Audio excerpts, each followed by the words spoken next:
শীতকালীন কম্বল বিতরণ নয়, এবার শীতকাল শেষে কম্বল ধুয়ে দিচ্ছে আলহাজ শামসুল হক ফাউন্ডেশন। দেশের ইতিহাসে এই প্রথমবারের মতো আলহাজ শামসুল হক ফাউন্ডেশন বিতরণ করা সেই কাপড় কম্বল ধুত করার জন্য নিজস্ব উদ্ভাবনায় বানানো হয়েছে ভ্রাম্যমাণ ওয়াশিং মেশিন।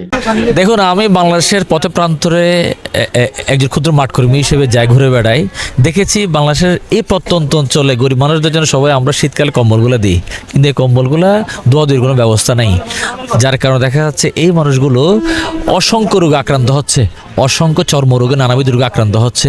তো এই মানুষগুলোর এই কম্বলগুলো ধোয়ার জন্য দীর্ঘদিন ধরে আমাদের একটা প্রচেষ্টা ছিল, কিন্তু ওয়াশিং মেশিন কীভাবে আনবো, অনেক ভারী ওয়াশিং মেশিন, দামি মেশিন, ইলেকট্রিক লাগে, পানি লাগে।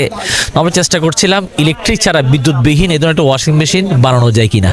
তো আমরা বিদ্যুৎবিহীন একটা ওয়াশিং মেশিন বানিয়েছি, আপনারা দেখছেন হাতে আমরা অপারেট করছি, যে কোনো জেলার মধ্যে এটা বানাতে পারবেন, মডেলটা আমরা দিয়ে দিব।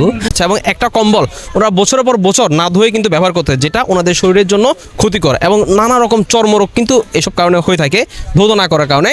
তো আমরা আলহাজ শামসুল হক ফাউন্ডেশন একটা প্রকল্প হাতে নিয়েছি, একটা উদ্যোগ আমরা হাতে নিয়েছি, সেটা হচ্ছে যারা এই ভাসমান মানুষগুলো রয়েছে, গরিব দুস্থ মানুষগুলো আছে, ওনাদের জন্য আমরা ফ্রিতে সম্পূর্ণ বিনামূল্যে বিদ্যুৎ ছাড়া একটা ভ্রাম্যমাণ ওয়াশিং মেশিন, এবং এটার মাধ্যমে একসাথে 6 থেকে 7টি কাঁথা, তারপর 2 থেকে 3টি কম্বল এবং 10টির মতো একসাথে জামা কাপড় একসাথে ওয়াশ করা যায়। কম্বল ধুতে আসা গরিব দুঃখীরাও জানিয়েছে তাদের অনুভূতির কথা।